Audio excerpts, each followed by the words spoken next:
Hey there, TigerShark here again with Okano. For this week I played a game by the Goblin Grotto, the same dev that made Grimps, the game I played for last week. This one is called Dread the Rabbit.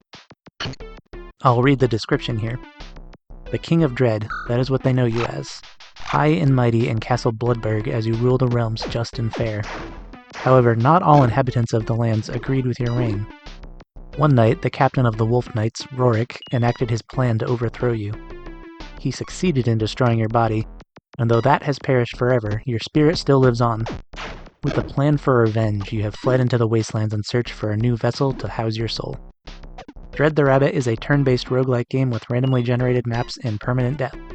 Journey across 7 environments to reclaim your throne. Unlock long-forgotten magic stored in the relics of ancients. Earn boons from the gods and empower yourself at their altars. So the game is exactly as advertised. You play as a rabbit that the King of Dread has possessed as his vessel. You move from room to room collecting weapons, relics, and boons. You gain a boon every time you defeat all the enemies in a room.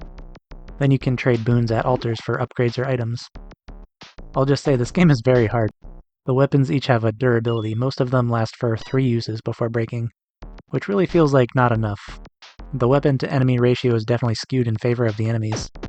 You're rewarded with a boon for defeating all the enemies, but you have to decide if it's worth using up your durability or risking the damage you'll take. Sometimes the best strategy is to just escape the room and hope for better loot in the next one, but then you won't be getting the boon, which can screw you over later. So really it's kind of a strategy roguelike. You can pick up randomized relics that have very powerful effects as well, but you can only hold 4 at a time. It's probably best to hold on to them as long as you can, because the later levels get crazy hard. After about 30 minutes of failed attempts, I got to a boss fight, and the boss kept teleporting away every time I hit him, and he was constantly summoning in tough enemies the whole time, which forced me to use up my weapon durability really fast since I couldn't avoid them. I ended up stopping here because I just wasn't enjoying the game enough to try again.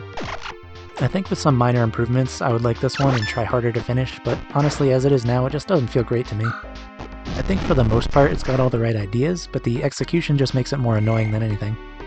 The weapon durability feels bad, and there aren't enough meaningful upgrades to make you feel like you're getting stronger. The boss summoning the toughest enemies in the game was incredibly unfair as well. I did like the music though. Anyway, overall I wanted to like it, but it was just annoying enough to play that I'll probably immediately forget about it and move on to something else. Don't let that stop you from trying it though if you want. Link will be in the description as usual. Anyway, that's all for this one, and as always I hope you have a spectacular day.